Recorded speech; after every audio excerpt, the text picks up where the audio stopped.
This is Flowers on the Stage.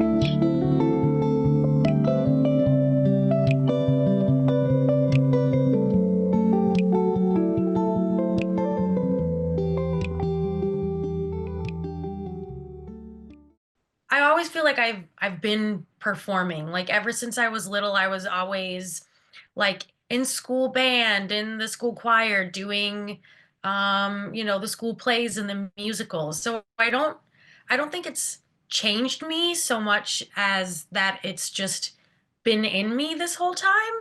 It just feels very natural being on stage, and I just love performing, and I just love the energy that audiences give me, I give back, and I definitely, get nervous before every show, but I think it's more of like maybe coming at it from like a perfectionist standpoint. Like I want it to go well. I want to make sure I give the audience everything I can give them. I wouldn't say it's like stage fright. I think it's just more like I'm anxious and nervous that like I want everything to go well. I try to make it a fact that no matter what kind of day I'm having, no matter what happened in my life, I want to make sure that when I go on stage, I leave that, in the green room. And once I come on stage, I give whatever I can to the audience. I don't want the audience to know that I had a, shitty day. Like that's not what that's about. They came to see me perform, my band perform, whoever, and they they deserve to have that. And I don't want to put, all my whatever like stuff that happened during the day or during the week onto them. So I want to make sure that they have the best time possible and that they leave and they're just like that was amazing. Sammy was awesome. I had the best experience. So even when you're like not having your best day, like how do you get into that Sammy mindset before you go on stage? I mean, it has to do a lot just with me loving what I do, and I'm extremely grateful that I get to do what I love every single day, that people come and buy tickets to see my shows, and I do it for the fans and the audience, and just like the fact that I'm very lucky that I get to do what I love every day. I mean, it's definitely nerve-wracking. There's a lot that goes to each show. It's not just like, "Cool, I'm gonna hop on stage now." Like, there's a lot of moving pieces and parts, but making sure that, in terms of my attitude on stage, I'm Mhm. certainly not gonna go up there and, you know, be angry. Like, that's not it, and have everyone have, like, a weird time in the audience. That's not it. What is it like for you when you're out on stage and you can just see everyone's eyes on you and on the band and just like what it's like looking out into the crowd and seeing so many faces? It's funny. I tend to be more nervous when there's a smaller crowd and then when it's more intimate, as opposed to like playing in front of 10,000 people. Like I like give me 10,000 people any day of the week. I feel like I'm way less nervous for that than I am when there's like 10 people in the audience, or I used to perform in like little coffee shops and with me and my guitar, and that was like super intimate because I feel like you're just so much closer to those people and you can like really look them right in the eyes. But um but in terms of like the audience, I mean, I feel like they become this one like organism, so you're just looking out, and yes, they're individuals, and I can see people in the audience and what's happening, but it's sort of when you're on stage it just becomes this like one giant organism, if that makes sense. Yeah, for sure. Going off script a little bit, I'd love to hear Yeah. like about those, coffee shop days with your guitar. Like, what do you miss the most about those days? um I don't know I like miss anything. I mean, I definitely like performing to a lot more people. But I mean, there's something definitely like super, super intimate performing in like a little coffee shop. Also, I feel like sometimes when you do perform in like those coffee shops and wine bars, people are not really there to see you, so you're sort of more just like background music. So I do enjoy that like my shows now, they're coming not just for the coffee and the wine, they're coming to see, me perform. Not to say that there weren't people coming to see me perform, just for the coffee. They were coming to see me perform in the coffee houses, and the coffee was the extra. But Right. yeah, I just it's saw the just, Bob Dylan movie and oh, how like was it? it was amazing. It was amazing. And it showed like how things were so kind of just different for him before and after like he was known. Which is why I was thinking like, things are so different when it's just like kind of you with your guitar and you're an artist versus like then having a whole brand. Just curious to hear your take on that. For sure. Yeah, and I mean also definitely, back in the day, I was doing those little coffee shops, so I wasn't what I am now, and also like there was no social media. As weird as that sounds, there was no social media, so it was like promoting with flyers and stuff. So it's definitely Sammi Garett is definitely different than what the coffee house wine bar Sammi Garett was. But, If you're in Denver, Colorado, don't miss Cool Cool Cool opening for the Motet at the Ogden Theater April 19th. Tickets at coolcoolcoolband.com. Now back to the episode.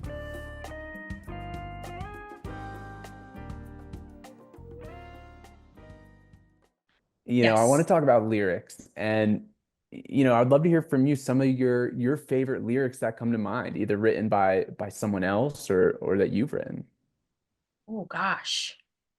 Oh, that's such a tough and awesome question because lyrics are, obviously a big percentage of, what makes up a song. I don't know if I necessarily have specific lyrics that, really come to mind because I think it has to do with a lot of like how you're feeling that day or, what what type of emotion you want to invoke, how you're feeling today as opposed to like, how you're feeling last week. But I mean in terms of like songwriters who I really like, I mean I love Joni Mitchell. She's like, I mean, a poet. She's incredible. Um gosh, I mean big fan of Fleetwood Mac. I really enjoy when artists and, musicians can tell a story through a song. Um, but there's also kind of something about a song where just like the lyrics are just kind of like not, I don't want to say like an afterthought, but like, they don't have to be super, super profound, you know? Right. It could just be like some pop music. It's really profound. And then there's some other pop music that you're like, I don't really know what that means, but like I kind of dig it. It kind of just is like what you're feeling that day, that hour, that week. So it varies a lot. And I try to do a little bit of both in my songwriting. I try to, be as profound as I can, but still, have it be digestible for, everybody across the board. Yeah, and I don't think things are good to be like maybe more profound than they may naturally should be, kind of. Yeah, I mean, it's, everything has its place in a song, and I really enjoy like the juxtaposition between like maybe a really profound lyric and like a really like up tempo pop lick or something. So like sometimes the really different, just like opposite ends of the spectrum, if you put them together, you know, might be a winning piece. Does anything come to mind like your favorite lyrics you've ever written? Oh gosh. The very first song I put out as a solo artist, um, I felt like some of those lyrics, like I really like they weren't like super, super profound, and they were sort of like a little cryptic. And I kind of like doing that with my songwriting. Like I don't like being super like here you go, listener, like this is exactly what I meant. Like I want the listener to take that song and whatever resonates with them, have that be it. So if someone's like, oh, what did you write this song about, I don't usually like to tell people, because I want, like, what does it mean to you?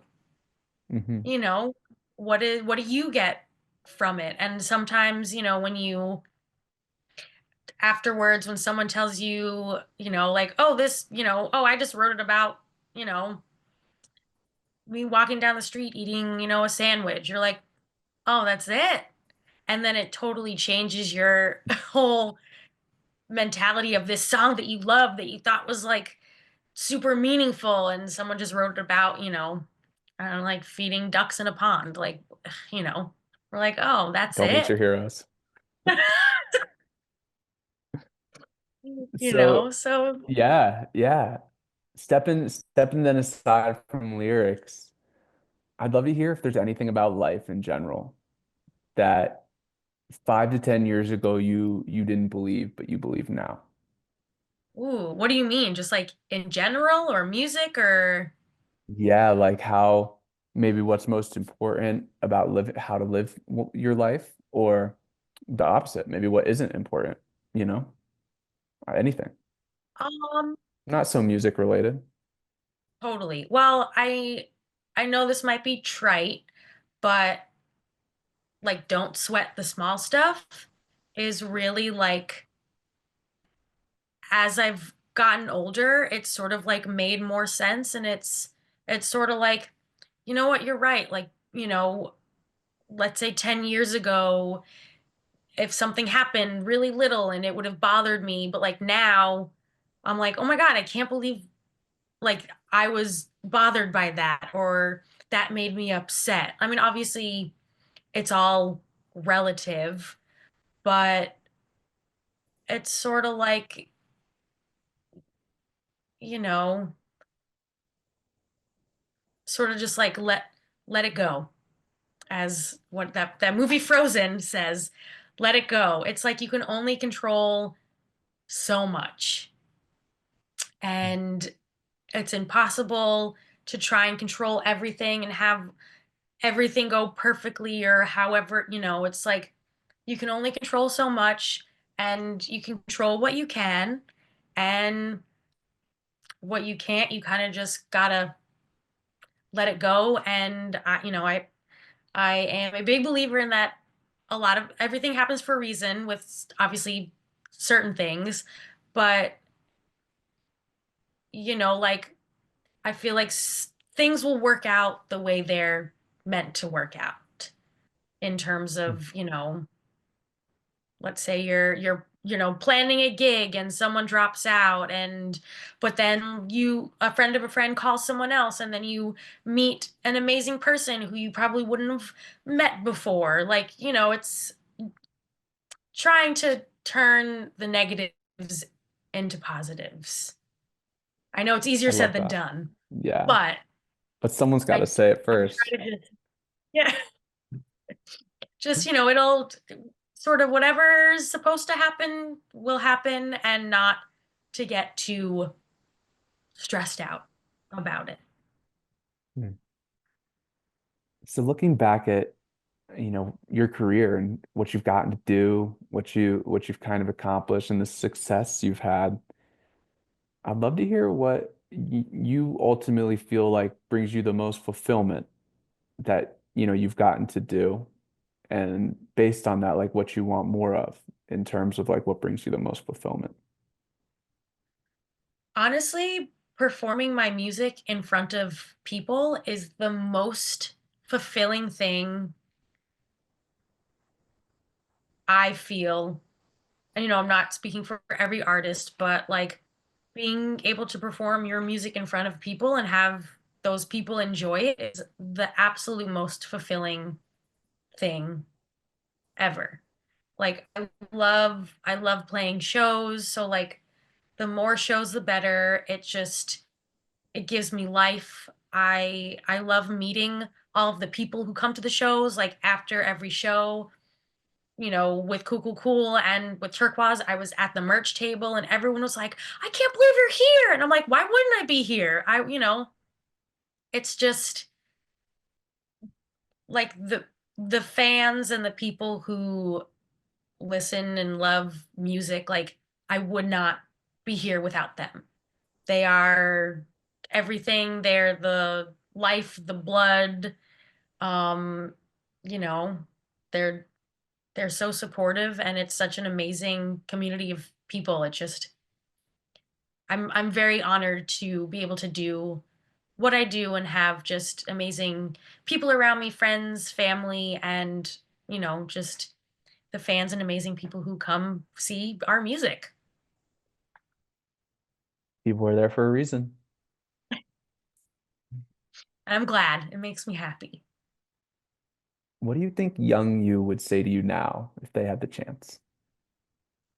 Just like keep doing it. It's all it's all going to be okay. It'll all work out no matter what. Um,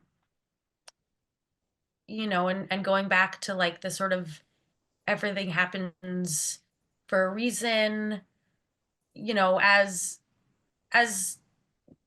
sad and as bummed as I was that Turquoise broke up, I was like, oh my gosh, my life is over. This is it. This is the end.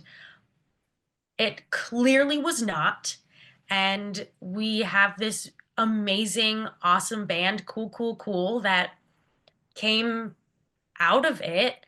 And we're still performing. We're writing a bunch of music. We're going to be writing, recording, and releasing a bunch more music soon. So it's like, it's funny how just, 1 second you're like, my life is over. And then the next, this amazing, beautiful thing comes from it. And you're like, oh my God, why was I so upset? Obviously, in the moment I didn't know, but the majority of us are out here playing music together still, and just you got this. Yes. Yes. So on a day-to-day basis, what how do you define what a successful day is for you? I definitely feel very fulfilled when I I have like a little to-do list. If there's like a bunch of things that I have to do, I make a to-do list. And as I check them off, I'm like, cool, I did it. I feel very fulfilled that whether it's, running a handful of errands or, putting together an ad mat for a cool, cool, cool tour that I need to reach out to this person and do this, or whether it's writing a song or, writing lyrics or, you know, um, like completing that, whether it takes me a day or 4 days, that's fulfilling to me. And I feel like, okay, cool. Like I did that and, doing at least something creative during the day, whether it's music or, I'm pretty crafty. I like doing crafts and stuff. So, you know, completing a craft. So, yeah. I love that. So it's so much of the music industry is like how many new followers this week and like what are my streams and stuff like that. It's a very healthy approach to take that kind of perspective that you have. Yes, definitely. What would you say is the best advice about being a great collaborator? Ooh, I think being able to listen to each other, um, having an open mind, and being open to, I feel like this might sound weird, like having something not go your way necessarily. I really enjoy collaborating because there are times when, um, you know, there are times when, like, let's say you're writing a song and you've sat with that song for like, a week and you're just like, well, this is kind of it. But you bring it to somebody else, I feel like they can see it in a completely different light and, bring something to the table that you might not have thought of before. And I love that. I think, you know, I I love collaborating because of just that. Like there's your brain and you can only, take that so far in certain, you know, places, and then bringing someone else's brain, it's just like they see, they hear something different in the song. They see something different in, a painting. It's just like that's the magical part of collaborating and just being open to, oh, hey, I wouldn't have thought of that, but like I really like that. I really enjoy it. And just being like open and listening to each other. Then you got to be non-egotistical though. Like there has to be an actual openness, I feel like. Yes. An actual openness. It can't just be like, all right, good idea. Like, the willingness to change something that, might not have wanted before. What kind of traits would you use to describe the kind of ideal leader of a group you're in? Um, I think compassion is important. I think, um, being a friend and also sort of going off the collaborator question, you're also sort of a collaborator with a bunch of people. You have to be open, willing to listen, willing to maybe potentially change something that you wouldn't have maybe wanted to change before. And just being tenacious and having, surrounding yourself with people who want want to be there and want to do what you want to do, and you know and being nice. Being a good person also helps. Yeah. Yes, it's sure it comes in handy. Yeah. Well, Sammi, you're awesome. I'm so glad, to get to have you on the show here, do this interview. Thank you so much. You're awesome So too. This was wonderful. and so stoked, cool, still on the road and doing it. Like, the Still on the fans, road. us We're fans, doing we it. need good music. We need awesome live shows. So, you know, appreciate that so much. And yeah, so as we're wrapping up here, like anything in particular maybe you want to promote, or just kind of any direct message for fans that have listened this far. We'll have links in the description so everyone can follow you on socials and all that good Well, stuff, and cool too. But yeah, any final words? well, we got some recording sessions lined up. We're gonna be writing, recording, and releasing some new music. We're going to Europe in like May, June, with Remain in Light. Wow. So cool. We'll be opening up for Remain in Light, and then also being the Remain in Light band. So that's really awesome. We'll Wow. be in Europe and the UK for the first time. So we're all very excited for that. And just a bunch more shows all over the US. So we're here. We're going, we're doing it. We're all over. I love it. Yeah, shout out to Remain in Light for having such an awesome band, and shout out to you, Yay. Sammi. Thanks again. Thank you. This is Flowers on the Stage, a podcast about being creative and finding success. To support it, please check out our sponsors, New Belgium Brewing and Thrax CBD.